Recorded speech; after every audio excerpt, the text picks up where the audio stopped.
اعوذ باللہ من الشیطان الرجیم بسم اللہ الرحمن الرحیم الحمد للہ رب العالمین والصلاة والسلام علی اشرف الانبیاء والمرسلین وخاتم النبیین سیدنا و مولانا ابی القاسم محمد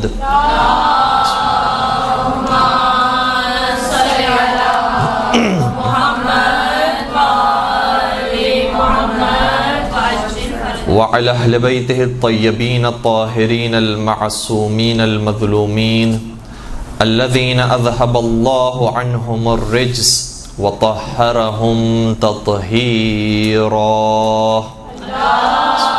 اللهم صل على محمد وآل محمد وعجل فرجهم ولعنة الله على أعدائهم أجمعين. أما بعد فقد قال الله تبارك وتعالى في محكم كتابه المجيد وفرقانه الحميد. بسم الله الرحمن الرحيم. محمد رسول الله والذين معه أشداء على الكفار رحماء بينهم تراهم ركعا سجدا يبتغون فضلا من الله ورضوانا. درود پڑھ دیجئے محمد و آل محمد.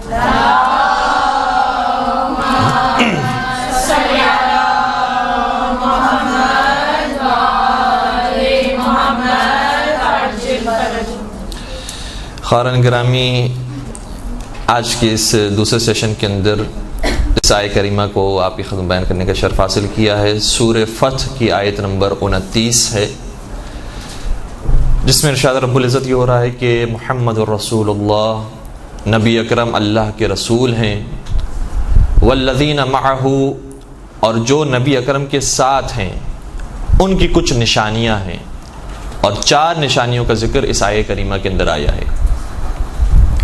یہ 4 نشانیوں کو بیان کرنے سے پہلے ہم خود اپنے آپ سے ایک سوال کرتے ہیں کہ ظاہر سی بات ہے کہ نبی اکرم کے پیروکاروں کا، نبی اکرم کے ساتھ رہنے والوں کا، نبی اکرم کے چاہنے والوں کا ذکر ہو رہا ہے، تو ان 4 نشانیوں میں سے، 4 کوالٹیز میں سے کون سی کوالٹیز ہوگی جس کو عام طور پر ہمارے ذہن میں آتا اور بیان کی جاتی ہے؟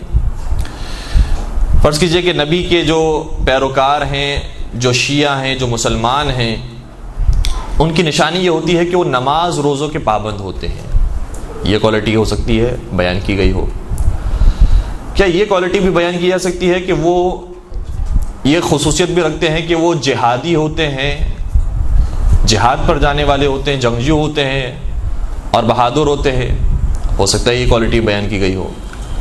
لیکن جو اب میں آپ کی خدمت میں 2 اور کوالٹیز بیان کروں گا، اس کے بارے میں تھوڑا سا ہمیں سوچنے کی ضرورت ہے کہ کیا یہ بھی کوالٹیز بن سکتی ہیں نبی اکرم کے پیروکاروں کی کہ وہ بزنس مین اور کاروباری لوگ ہوتے ہیں؟ شاید چوک جائے انسان کہ یہ کیسی کوالٹی ہے. یہ تو دنیا والوں کا کام ہے، دنیا پرستوں کا کام ہے کہ جو بزنس کرتے ہیں اور کاروبار کرتے ہیں. اور چوتھی، کیا یہ کوالٹی بھی ہو سکتی ہے کہ وہ ہنسنے ہنسانے والے لوگ ہوتے ہیں؟ تو یہ 2 آخری کی کوالٹیز شاید انسان کو تھوڑا سا تعجب میں مبتلا کر دے کہ کیا یہ ہوگی یا نہیں ہوگی. بظاہر تو مشکل لگتا ہے، لیکن قرآن کریم نے ان 4 کوالٹیز کو بیان کیا ہے کہ 4 کوالٹیز نبی اکرم کے سچے پیروکاروں کی ہے. سب سے پہلی خصوصیت یہ ہے کہ اشداء علی الکفار، کافروں کے اوپر بہت شدید ہیں، بڑے سخت ہیں کافروں کے مقابلے میں. اور یہ بھی کبھی کبھار اپنے اندر ہمیں کمی محسوس ہوتی ہے کہ کافروں سے تو کبھی کبھار لوگ خندہ پیشانی سے پیش آ رہے ہوتے ہیں، یہ تو ہمارے سر کا تاج ہیں، جیسے ان سے تو بڑا حسین اور بڑا جو ہے وہ شریف انسان ہمیں کوئی ملتا ہی نہیں ہے. اور اپنے جو مسلمان بھائی ہیں یا مومنین ہیں، ان سے انسان دوری سے دوری اختیار کیا جا رہا ہے اور کٹ کر رہ رہا ہے. دوسری صفت ان کی یہ ہے کہ رحماء بینہم، آپس میں ایک دوسرے کے لیے بہت مہربان اور رحیم ہیں اور بہت نرم مزاج ہیں، جس کو ابھی ہم مزید آپ کی خدمت بیان کریں گے اور ائمہ علیہ السلام کی سیرت کو بیان کریں گے. نہ صرف یہ کہ نرم مزاج ہیں، جس کو ہم صرف لفظی طور پر بیان کر جاتے ہیں، پریکٹیکلی گویا یہ ہیں کہ خود بھی مسکراتے ہیں اور مومنین کے لبوں پر بھی مسکراہٹیں بکھیرتے ہیں. تیسری صفت ان کی یہ ہے کہ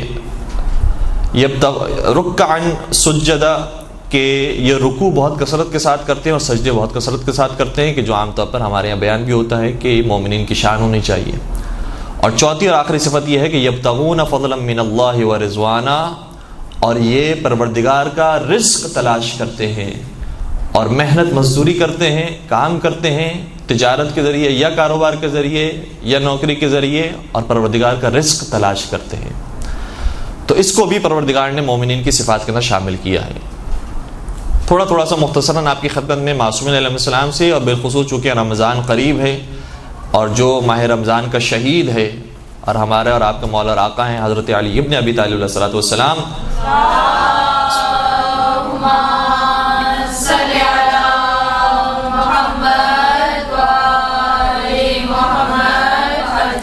ان کی سیرت سے آپ کی خدمت بیان کرنے کی کوشش کریں گے کہ کیسے انہوں نے اس آیت پر عمل کیا ہے، کیونکہ آیت کیا کہہ رہی ہے؟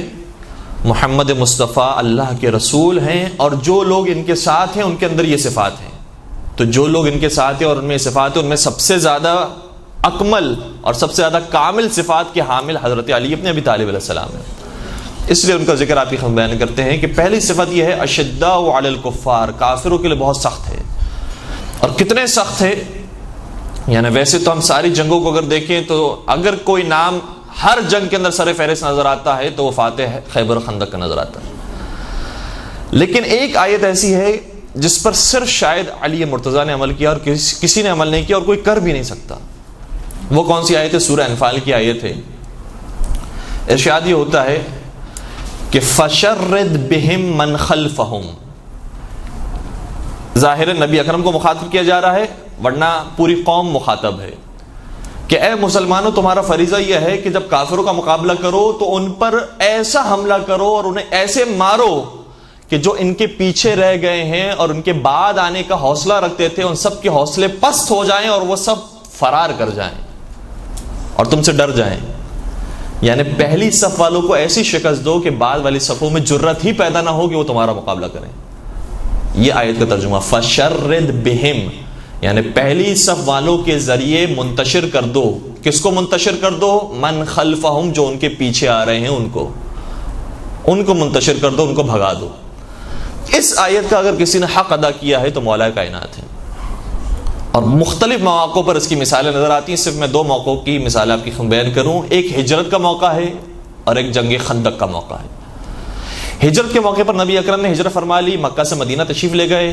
ایک بات ہے کہ جو عام طور پر ہم سنتے رہتے ہیں کہ امانتیں مولا کائنات کے سپرد کی تھی اور مولا کائنات نے ساری امانتیں دینے کے بعد مدینہ کی طرف ہجرت فرمائی، لیکن ایک اور کام بھی تھا جو مولا کائنات کے سپرد کیا تھا، وہ یہ تھا کہ میں تو ہجرت کر رہا ہوں، تم میرے گھر کی خواتین کی حفاظت کرتے ہوئے انہیں مدینے تک پہنچا دینا۔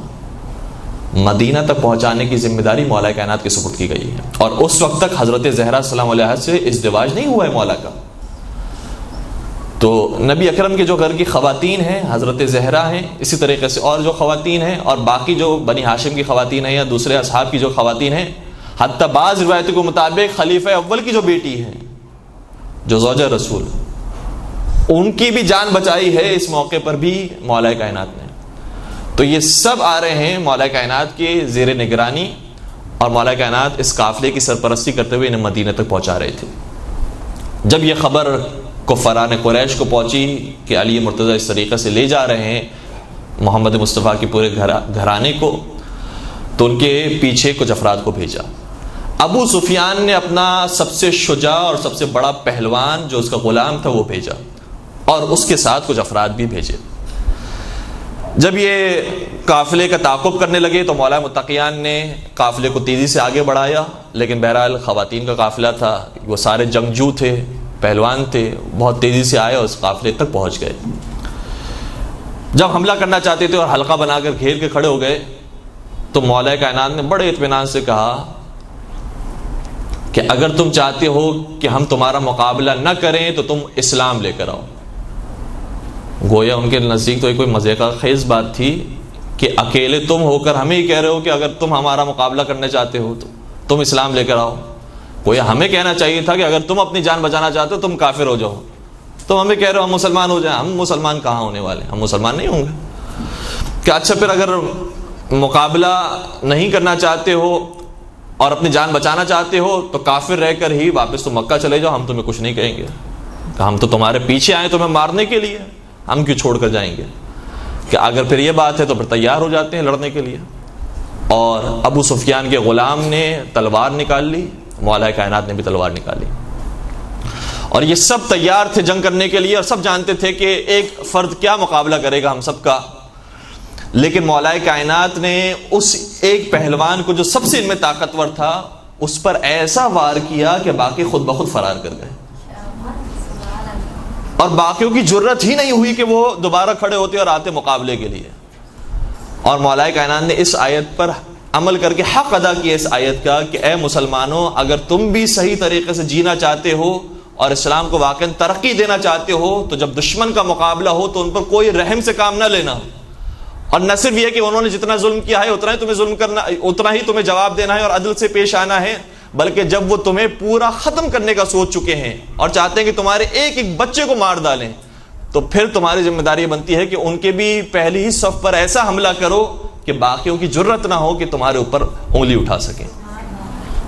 اس آیت پر مولا کائنات نے اس موقع پر عمل کیا اور پھر یہ قافلہ آسانی سے مدینہ تک پہنچا. جنگ خندق کے موقع پر بھی جب عمر بن عبدود خندق کو پھلانگ کر آ چکا تھا تو وہ اکیلا شخص نہیں تھا، اس کے ساتھ 4 اور افراد بھی تھے. یہ 5 لوگ جب آئے مسلمانوں کے مقابلے پر، مسلمانوں کی تعداد زیادہ تھی. عمر بن عبدود کا جاہ و جلال تھا، مشہور تھی اس کے بارے میں بات کہ اکیلا ہزار لوگوں کا مقابلہ کر لیتا، اور لوگ نہیں بلکہ ڈاکوؤں کا مقابلہ کیا اس نے، قاتلوں کا مقابلہ کیا ہے، جو ویسے فن کے ماہر تھے ان کا مقابلہ اس اکیلے نے کیا ہے. تو کون ہے جو اس کے مقابلے پر جائے گا؟ پیغمبر اکرم بار بار فرماتے رہے حل میں مبارز، کون ہے جو اس سے لڑنے کے لیے جائے؟ اور کوئی کھڑا نہیں ہوتا ہے، سب ایک دوسرے کی شکل دیکھتے ہیں. اور بعض نے اس طریقے سے منظر کشی کی ہے کہ ایسا محسوس ہوتا تھا کہ ان کے سروں پر پرندے بیٹھے ہوئے ہوں، اس طریقے سے ساکت ہو چکے تھے اور انہیں سانپ سونگھ گیا تھا کہ بالکل حرکت نہیں تھی کہ ہماری ایک حرکت سے بھی پیغمبر یہ نہ سمجھ لے کہ ہم جانا چاہتے ہیں. ایسے ساکت ہو کے بیٹھے تھے اور مولا کائنات سکون کے ساتھ کھڑے ہوتے ہیں، یا رسول اللہ میں جانے کے لیے تیار ہوں، آپ کے ہر حکم پر لبیک کہنے کے لیے تیار ہوں. پیغمبر مولا کائنات کو بٹھا دیتے ہیں اور مولا کائنات تشریف فرما ہوتے ہیں. پھر یہی سوال کرتے ہیں اور پھر صحابہ میں کوئی جنبش نہیں ہے. پھر مولا کائنات کھڑے ہوتے ہیں، پھر بٹھایا جاتا ہے، پھر تیسری مرتبہ سوال کیا جاتا ہے، پھر کھڑے ہوتے ہیں، یہاں تک کہ مولا کائنات کو بھیجا جاتا ہے. اور اس کے اندر بڑی بڑی سندیں ہیں جو مولا کائنات کو دی گئی ہیں، اور ایسی سندیں دی گئی ہیں کہ خود اہل سنت کتابوں کے اندر یہ بات موجود ہے.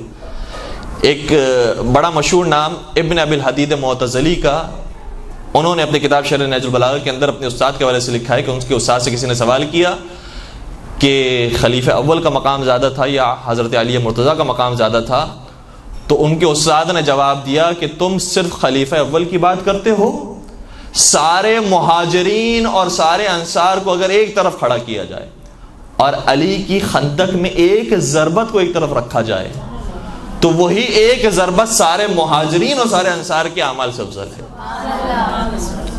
وہ ایک ضربت. تو اس واقعے کو مختلف علماء کرام نے بیان کیا ہے. اس موقع پر جب بھیج رہے تھے تو فرمایا کہ برز الایمان کلہ الی الکفر، کل ایمان کل کفر کے مقابلے پر جا رہا ہے.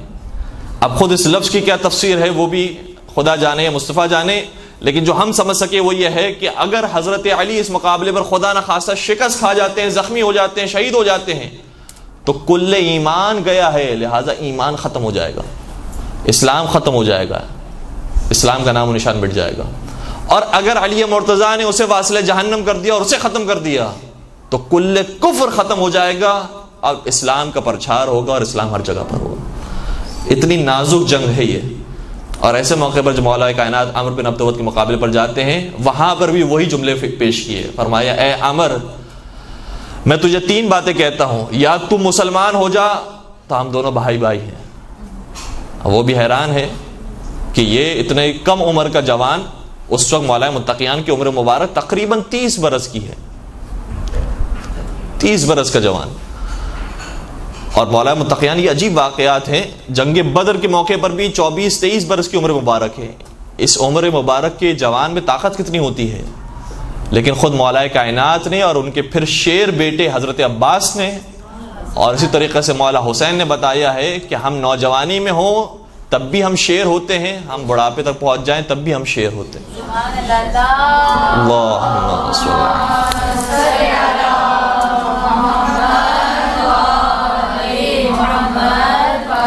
علی تو پہلے کہا کہ تو مسلمان ہو جا، تو ہم دونوں بھائی بھائی ہیں۔ کہا مسلمان تو نہیں ہوں گا میں۔ کہا پھر تو اگر کافر ہی رہنا چاہتا ہے تو یہاں سے واپس چلا جا، پھر ہم میں کوئی دشمنی نہیں ہے، کوئی مقابلہ نہیں ہے۔ کہا میں واپس بھی نہیں جاؤں گا، اور اس کے اندر پھر روایتیں مختلف بھی ہیں، تفصیل کا وقت نہیں ہے۔ تیسری بات مولانا بیان فرمائی کہ پھر اگر تو واپس بھی نہیں جانا چاہتا تو پھر جنگ کے لیے تیار ہو جا، صرف اس شرط کے ساتھ کہ میں پیدل ہوں اور تو سواری پر سوار ہے۔ لہٰذا عدل کا تقاضا یہ ہے کہ مقابلہ برابری کا ہونا چاہیے، تو بھی پیدل ہو جا یا میں سواری پر آ جاتا ہوں۔ اس نے کہا کہ ٹھیک ہے، پھر میں پیدل ہونے کے تیار ہوں، اور اس طریقے سے مولا کائنات کا عمر بن عبدالعزیز سے مقابلہ ہوا۔ عمر بن عبدالعزیز میں پہلا وار کیا، مولا متقیان نے اس وار کو روکا، اور اس کے بعد جو مولا کائنات کا وار تھا وہ وار صرف عمر بن عبدالعزیز کے لیے کافی نہیں تھا، بلکہ جو 4 ان کے ساتھ آئے تھے وہ 4 بھی فرار کر گئے، اور ایسے فرار کیے کہ عمر بن عبدالعزیز تو اپنے مقام پر واصل جہنم ہی ہوا۔ جب یہ 4 بھاگنے لگے تو ان 4 میں سے 3 اسی خندق میں گر گئے۔ اب یہ عدد کا میں کیا کروں کہ 3 ہی خندق میں گرے، اور پھر تینوں کے اوپر مسلمانوں نے وار کیا، اور مسلمانوں نے ان تینوں کو واصل جہنم کیا۔ پھر مولا کائنات کو چھیڑنے کی ضرورت نہیں پیش آئی۔ اور مولا کائنات کا بھی طریقہ ہے کہ اپنا نوالا یہ خود تیار کرتے ہیں، اور مسلمانوں کا طریقہ ہوتا ہے کہ جو علی کا جھوٹا ہوتا ہے اسی پر اکتفا کرتے ہیں۔ درود پڑھ دیجئے محمد و آل محمد۔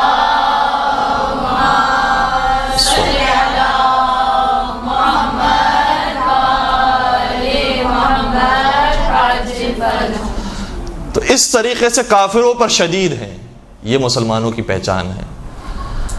اچھا، بعض لوگ ایسے ہیں جن کے لیے بہت بات آسان ہے کہ ہاں ہمارے لیے کوئی مسئلہ نہیں ہے، ہم گن بھی اٹھا سکتے ہیں، ہم کلاشنکوف بھی اٹھا سکتے ہیں، ہمارے پاس ہتھیار ہیں، اسلحے ہیں، ہم سب کچھ یہ استعمال کر سکتے ہیں، ہمارے لیے کوئی مسئلہ نہیں ہے۔ کیوں مسئلہ نہیں ہے؟ کیونکہ ان کے مزاج میں لڑنا ہے۔ تو جن کے مزاج میں لڑنا ہو ان کے لیے یہ بات تو آسان ہے، دوسری بات مشکل ہے۔ رحماء بینہم ان کے لیے مشکل ہے، آپس میں میل جول کرنا یہ بھی مومن کی نشانی ہے، تو وہ بھی کر سکتے ہیں۔ نرم مزاجی بھی اتنی ہے، اور جو نرم مزاج ہیں، جو پیار و محبت سے ہر ایک سے بات کرنے والے ہیں، ان کے لیے اس موقع پر سختی دکھانا بڑا مشکل ہے۔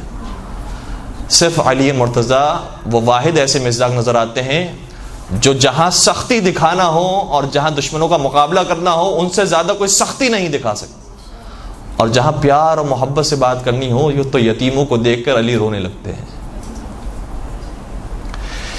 ایک مرتبہ بیت المال میں شہد آیا تو مولا متقیان نے نہیں فرمایا کہ میرے بیٹوں کو میری بیٹیوں کو آواز دے دو وہ آ جائیں اور شہد کھا لیں، انہوں نے کتنے عرصے سے نہیں کھایا ہوگا۔ فرمانے لگے یتیم بچوں کو بلاؤ، شہیدوں کے بچوں کو بلاؤ، جن کا کوئی سرپرست نہیں ہے، کوئی والی وارث نہیں ہے، ان کے بچوں کو بلاؤ۔ اور جب وہ بچے آئے تو نہ صرف یہ کہ انہوں نے شہد کھایا بلکہ خود مولا کائنات نے اپنے دست مبارک سے ان کے دہن میں اتارا ہے اور ایک ایک کو کھلایا ہے۔ اس قدر نرم مزاج بھی تھے، اور اس صفت کو حیران ہوتے ہیں لوگ۔ سید رضی نے اس صفت کو ذکر کیا ہے، ابن ابی الحدید معتزلی نے اس کے بعد آ کر اس صفت کو مزید کھولا ہے، اور پھر بہت سارے علماء نے اسی صفت کے اوپر گفتگو فرمائی ہے۔ یہ کیسی صفت ہے علی مرتضیٰ کے اندر؟ ہمیں کوئی شجاع نظر آتا ہے تو ہم اس کی شجاعت کا بڑا ذکر کرتے ہیں، وہ شجاعت کے اندر واقع معراج پر ہے۔ کوئی انسان نظر آتا ہے جو علم کی معراج پر ہے، بہت بڑا عالم دین ہے، ہم اس کی تعریف کرتے ہیں۔ کوئی ہمیں نظر آتا ہے جو بڑا کریم ہے، بڑا سخی ہے، ہم اس کی تعریف کرتے ہیں۔ کوئی ہمیں نظر آتا ہے جو بڑا عابد و زاہد ہے، ہم اس کی تعریف کرتے ہیں۔ لیکن ہم علی کا کیا کریں؟ علی سب سے بڑے عابد بھی ہیں، علی سب سے بڑے سخی بھی ہیں، علی سب سے بڑے شجاع بھی ہیں، علی سب سے بڑے زاہد بھی ہیں، علی سب سے بڑے کریم بھی ہیں۔ علی کے اندر ساری صفات موجود ہیں، علی مرتضیٰ کو کس طریقے سے بیان کریں؟ تو اس صفت کا نام سید رضی نے رکھا ہے، علی ذل ازداد کے مالک ہیں، یعنی متضاد صفات مولا کے اندر جمع ہو گئی، متضاد صفات۔ ورنہ یا انسان سخت مزاج ہوتا ہے تو ہر چیز میں سخت مزاج ہوتا ہے، یا انسان نرم مزاج ہوتا ہے تو ہر چیز میں نرم مزاج ہوتا ہے، لیکن علی کے اندر متضاد صفات موجود تھی۔ میں مؤدبانہ درس ادب جوڑ کر سید رضی سے بھی اور جو باقی بزرگان ہیں ان سے بھی کہوں گا جنہوں نے بعض نے تو بہرحال اس بات کو ذکر بھی کیا، اور خود سید رضی بھی اس بات کی طرف متوجہ ہے، میری اوقات کیا، میں حقیر سے طالب علم، لیکن بات کو سمجھانے کے لیے عرض کروں کہ مولا کائنات میں متضاد صفات موجود نہیں تھی، بلکہ صرف ایک صفت موجود تھی جو ساری صفتوں پر بھاری تھی، کہ علی خدائی رنگ میں رنگے ہوئے تھے۔ علی کی صفت الہی صفت تھی، جس طریقے سے پروردگار کافروں کو آتش جہنم میں جلائے گا، یزید، فرعون، نمرود، شداد جیسوں کو آتش جہنم میں پھینکے گا، اور اسی طریقے سے بہت سو کو جنت میں بھیج دے گا، تو جس طریقے سے پروردگار کافروں پر قہر ڈھانے والا ہے اور اب مومنوں سے اور مسلمانوں سے اور صحیح نیک عمل انجام دینے والوں سے محبت کرنے والا ہے، ویسا ہی کردار مولا کائنات کا ہوتا تھا۔ تو مولا کائنات کے چند مظاہرے جو اشداء علی الکفار کی مصداق ہیں، دوسری طرف سے رحماء بینہم، آپس میں بہت محبت اور مہربان ہیں، یعنی یہ پہلوان بھی ہیں، یہ مہربان بھی ہیں۔ مہربان کتنے ہیں؟ مولا کائنات کا یہ طریقہ رہا، اور کئی سارے واقعات ہیں اس حوالے سے، اور بلکہ یہ سبب بھی بنا مولا کائنات کی خلافت کے چھننے کا، کہ مولا کائنات مزاح بہت فرمایا کرتے تھے، مزاح بہت فرمایا کرتے تھے، اور یہ بڑی خصوصیت ہے، انسان کے اندر یہ خصوصیت ہونا چاہیے۔ بعض لوگ یہ سمجھتے ہیں کہ جب فلاں شخص مدرسے میں چلا گیا، حوزے میں چلا گیا، قم چلا گیا، نجف چلا گیا، امامہ سر پر آ گیا، انہوں نے خطابت شروع کر دی، انہوں نے لباس پہن لیا عالموں کا، اب ان سے گفتگو نہیں کی جا سکتی، بڑے سخت ہو گئے ہیں، ان سے اگر بات بھی کریں گے سوال کرتے ہوئے ڈر لگتا ہے۔ اگر ایسی صفت انسان پیدا کر رہا ہے تو معاشرے میں اور دین کا نام خراب کر رہا ہے۔ کیا نبی اکرم کا کردار تھا؟ کیا مولا کائنات کا کردار تھا؟ مولا کائنات سے بڑا عالم کون ہوگا؟ انہوں نے کیا مزاج پیش کیا ہے، ان کا کیا مزاج تھا، ویسا مزاج ہونا چاہیے۔ مولا متقین ایک مرتبہ شیخین کے درمیان موجود تھے۔ شیخین کے بارے میں شاید آپ جانتے ہوں گے یقیناً کہ ان دونوں کا قد بہت زیادہ دراز تھا، بڑے قد کے مالک تھے، درمیان میں مولا کائنات تشریف فرماتے۔ ان میں سے کسی نے مذاق میں مولا کائنات سے کہا کہ اے علی، تمہاری مثال تو ہمارے درمیان ایسی ہے کہ جیسے لنا میں نون کا نقطہ ہوتا ہے۔ لنا جب لکھا جاتا ہے لام نون الف کا، تمہاری مثال ہمارے درمیان ایسی ہے کہ جیسے لنا میں نون کا نقطہ ہو۔ مولا نے بھی مذاق میں جواب دیا، کہا اگر یہ نون نہ ہو تو تم لا کے علاوہ کچھ نہیں ہو،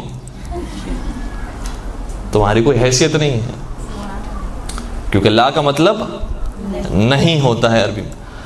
تو مولا متقیان بھی مزاح فرمایا کرتے تھے، اور اسی طریقے سے دوسرے لوگ بھی مزاح کیا کرتے تھے۔ پیغمبر اکرم کی زندگی میں مزاح ملا، پیغمبر اکرم کے ساتھ بھی مولا کائنات تشریف فرماتے، یہ مشہور واقعہ بھی ہے، اور کبھی کبھار لوگوں کے ذہنوں میں سوال بھی آتا ہے، لیکن میں اس کی طرف نہیں جاؤں گا کہیں ذہن مشوش نہ ہو جائے، کہ پیغمبر اکرم بھی کھجور تناول فرما رہے تھے، مولا کائنات بھی کھجور تناول فرما رہے تھے۔ پیغمبر اکرم مزاح کرتے ہوئے اپنی گٹلیاں مولا کائنات کے سامنے رکھ دیتے تھے، اور ساری گٹلیاں مولا کائنات کے قریب جمع ہو گئی۔ پھر جب کھجوریں ختم ہوئی تو نبی اکرم نے مولا کائنات سے مخاطب ہو کر فرمایا کہ یا علی انک لاکول، علم تم کتنا کھاتے ہو، کتنی کھجوریں تم نے کھا لی؟ تو مولا متقیان نے جواب دیا، دیکھیں ادب اپنے مقام پر، اور کتنا خوبصورت مزاحیہ جواب دیا ہے۔ مولا کائنات نے فرمانے لگی الاکول من اکل الرطب والنوا، زیادہ کھانے والا تو وہ ہے کہ جس نے کھجوریں بھی کھا لی اور گٹلیاں بھی کھا لی۔ یہ نہیں فرمایا کہ خدا نخواستہ آپ زیادہ کھانے والے اور آپ نے کھا لی، کہا کہ زیادہ کھانے والا تو وہ ہے جس نے دونوں چیزیں کھا لی۔ اور اس طریقے سے صرف مولا کی زندگی میں اور نبی اکرم کی زندگی میں نہیں، اصحاب بھی مزاح فرمایا کرتے تھے، اور یہ اس ماحول کے اندر مزاح ہو رہا ہے جب جنگیں بھی ساتھ ہو رہی ہیں، جنگ بدر ہے، جنگ احد ہے، جنگ خیبر ہے، جنگ خندق ہے، جنگ حنین ہے، جنگ تبوک ہے، ساری پریشانی اپنے مقام پر۔ پیغمبر اکرم کی ہجرت مکہ سے اور لوگوں کی، مسلمانوں کی دنیا جہاں سے ہجرت مدینہ کی طرف، ابھی ہمارے درمیان ایک تھوڑی سی انڈیا اور بھارت اور پاکستان کی تھوڑی سی جنگ ہو گئی تھی، سب کے اوسان خطا ہو گئے، سب نے دعاؤں کے اتنے میسیجز کیے، خدا را یہ جنگ نہ ہو، ہماری جانیں بچ جائیں، ہم وہاں پر ہیں، ہم وہاں پر ہیں، تو پریشانی کیفیت ہو گئی۔ پیغمبر اکرم اسی پریشانی کے دور کے اندر اتنے مسکرا کر، اتنے مزاحیہ انداز میں کہ طبیعت کو اپنے نرم رکھا ہوا ہے، مسلمان آپس میں نرم مزاجی سے اور محبت سے پیش آنے والے۔ ایک مرتبہ ایک خاتون اپنے شوہر کی شکایت لے کر آئی نبی اکرم کی خدمت میں، جھگڑا ہو کر آئے، جھگڑا کیا تھا، جھگڑا کے بعد آئی تھی پیغمبر کی خدمت میں تاکہ شوہر کے بارے میں کوئی شکایت کرے. جب یہ پہنچی نبی اکرم کی خدمت میں، نبی نے ارشاد فرمایا تمہارا شوہر وہی ہے نا کہ جس کی آنکھوں میں سفیدی ہے؟ کہنے لگی نہیں، سفیدی تو نہیں ہے اس کی آنکھوں میں، آنکھیں ٹھیک ہے، سالم ہیں. کہا کیوں نہیں، اس کی آنکھوں میں سفیدی ہے. کہا نہیں یا رسول اللہ وہ میرا شوہر نہیں، میرے شوہر کی آنکھیں بالکل ٹھیک ہے، صحیح و سالم ہے.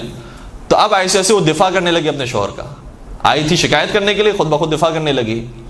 پیغمبر اکرم نے بار بار فرمایا کہ نہیں اس کی آنکھوں میں سفیدی ہے، سفیدی ہے. وہ منع کرتے رہے یہاں تک کہ نبی اکرم نے ارشاد فرمایا کہ کوئی ایسا انسان نہیں ہے کہ جس کی آنکھوں میں سفیدی نہ ہو،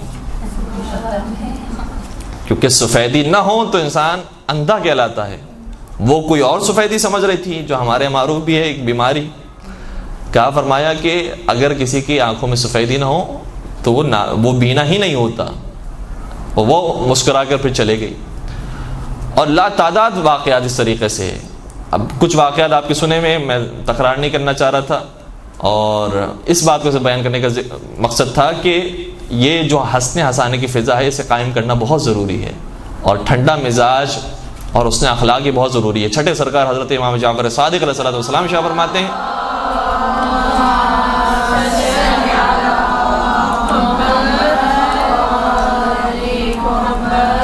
اپنے ایک صحابی یونس شیبانی سے مخاطب ہو کر سوال کیا، کہا یہ بتاؤ آپس میں تم لوگ کتنا مذاق کرتے ہو؟ عرض کرنے لگا کہ فرزند رسول ہم تو مذاق ہی نہیں کرتے، بہت کم، کبھی کبھار، بہت مشکل سے. چھٹے سرکار کو جلال آیا، فرمانے لگے ان المداعبۃ من حسن الخلق، ایک دوسرے سے ایک ساتھ ہنسی مذاق کرنا یہ حسن اخلاق میں سے ہے، لہٰذا یہ کام کیا کرو، کثرت کے ساتھ کیا کرو، اور آپس میں ایک دوسرے کو ہنسایا کرو، خوش رہا کرو، یہ حسن اخلاق میں شامل ہے. تو یہ حسن اخلاق میں البتہ اس کی حدود و قیود ہے اپنے مقام پر، جس طریقے سے آتا نماز کی حدود و قیود ہے. ایسا نہیں ہے کہ جب یہ چیز اچھی ہے تو صبح سے لے کر شام تک یہی کام کرتا رہے انسان، اس کی حدود و قیود ہے. ایک مقولہ ہے اور ہو سکتا ہے کہ وہ روایت کا بھی جملہ ہو. آیت اللہ ناصر مغانم شیرازی نے بھی اپنی کتاب کے اندر یہ ذکر کیا ہے. وہ جملہ یہ ہے کہ کتنا مزاح ہونا چاہیے انسان کی زندگی میں. فرمایا المزاح فی الکلام کالملح فی الطعام، گفتگو میں اتنا مزاح ہونا چاہیے جتنا کھانے میں نمک ہوتا ہے. نمک اگر زیادہ ہو جائے تو بھی کھانا بدمزہ ہو جاتا ہے، نمک اگر نہ ہو تو بھی بدمزہ ہو جاتا ہے. یہ نمک ہونا ضروری ہے تاکہ زندگی اچھی اور مناسب طریقے سے آگے بڑھ سکے. اور پیغمبر اکرم نے یہ ماحول رکھا، اور بہت بڑی بات ہے کہ نبی اکرم اس مقام پر سید الانبیاء ہونے کے باوجود، افضل البشر ہونے کے باوجود، عام افراد، عام لوگ بھی آتے تھے نبی اکرم سے مزاح کیا کرتے تھے، برا محسوس نہیں فرماتے تھے. ایک بادیہ نشی بار بار آتا تھا نبی اکرم کی خدمت میں، کوئی نہ کوئی تحفہ لے کر آتا تھا. جب وہ تحفہ لے کر آتا تھا تو تھوڑی دیر تک تو وہ تحفہ نبی اکرم کی خدمت میں ہوتا تھا. تھوڑی دیر کے بعد آ کر کہتا تھا نبی اکرم سے کہ آپ نے جو چیز مجھ سے خریدی اس کے پیسے دیں. تو پیغمبر مسکرایا کرتے تھے. اور ایک دن جب پیغمبر اکرم غمگین حالت میں تھے تو فرماتے ہیں کہ کاش وہ بادیہ نشیں آتا میرے پاس اور میرے مزاج کو بہتر کرتا. اس طریقے سے یاد فرمایا کرتے تھے. اور جناب ابو ہریرہ کے بارے میں بھی ایک واقعہ ہے کہ پیغمبر اکرم کی نالین مبارک کو انہوں نے اٹھا کر یا رہن کے طور پر رکھوائی، گروی رکھوائی یا بیچ دی، اور اس کے بعد کھجوریں کچھ لے کر آئے اور کھانے لگے. پیغمبر اکرم نے دیکھ لیا، ان سے کہا کہ کیا کھا رہے ہو؟ تو کہا کہ آپ کی جوتیاں کھا رہا ہوں. پیغمبر اکرم بھی سمجھ گئے اور اس مزاح کو برا محسوس نہیں کیا. کئی مرتبہ پیغمبر اکرم کے واقعات ہیں. ایک اور شخص جو مشہور تھا اس کام میں، نعیمان اس کا نام بیان کیا گیا ہے، بہت مذاق کیا کرتا تھا. ایک شخص شہد بیچنے کے لیے مدینہ میں داخل ہوا، اس سے شہد خریدا اس شخص نے، نعیمان نے، اور پیغمبر کے گھر میں آ کر پیش کیا اور کہا کہ یہ آپ کے لیے میں ہدیہ لے کر آیا ہوں. پیسے اس کو دیے نہیں تھے. جو شہد بیچنے والا تھا وہ آ کر پیغمبر کے دروازے پہ کھڑا ہو گیا، انتظار کرتا رہا کہ کون پیسے دے گا، وہ نعیمان دے گا یا نبی اکرم دیں گے، کون پیسے دے گا، انتظار کرتا رہا. اور وہاں داخل ہونے کے بعد کوئی باہر ہی نظر نہیں آ رہا، کھڑا رہا کافی دیر تک. اس کے بعد آواز دی کہ میرے پیسے ادا کر دو تاکہ میں یہاں سے چلا جاؤں.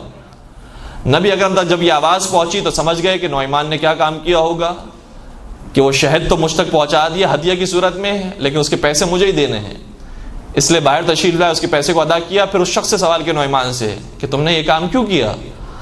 تو کہا کہ آپ کو شہد پسند تھا، اس کو پیسے پسند تھے، میں نے اس کو اس تک پہنچا دیا، آپ کو شہد تک پہنچا دیا، تو میں چاہتا تھا کہ دونوں خوش ہو جائیں۔ پیغمبر اکرم مسکرانے لگے، برا محسوس نہیں کیا۔ یہ واقعات متواتر پیغمبر اکرم کی زندگی میں نظر آتے ہیں، جس سے محسوس ہوتا ہے کہ اتنے عظیم عہدے پر ہونے کے باوجود، اتنے سارے کام کرنے کے باوجود، پیغمبر اکرم نے ماحول مسلمانوں کے درمیان کتنا خوبصورت قائم کیا ہوا تھا۔ تو رحماء بینہم یہاں پر ہمیں نظر آتے ہیں، مولا کائنات ہوں یا باقی افراد ہوں، اور پیغمبر اکرم سب سے زیادہ بڑے مزاج کے اس مرحلے پہ نظر آتے ہیں۔ پیغمبر اکرم ہی کا جملہ یہ ہے کہ انی لامزح ولا اقول الا حقا، میں مزاح کرتا ہوں مگر میں حق کے علاوہ کبھی کوئی بات نہیں کرتا۔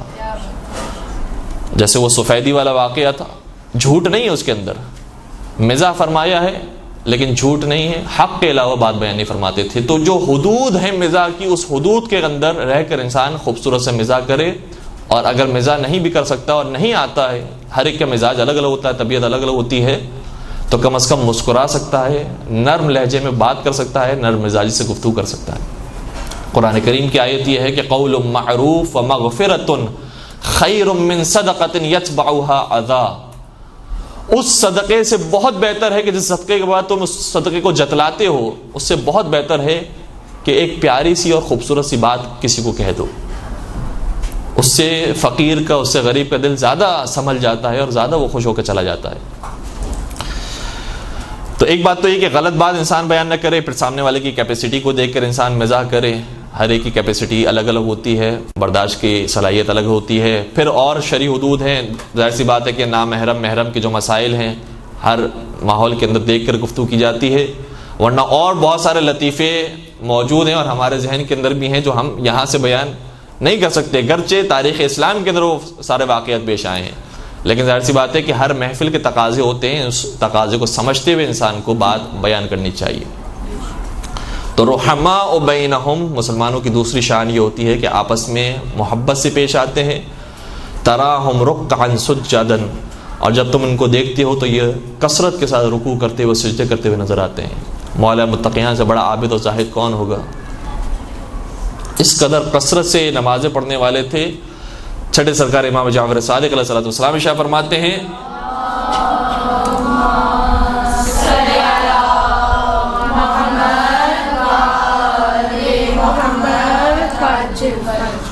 ہیں کہ ان علی فی آخر عمرہ کان یصلی فی کل یوم ولیلۃ 1000 رکعۃ تطوعا، ظاہراً یہ الفاظ ہیں۔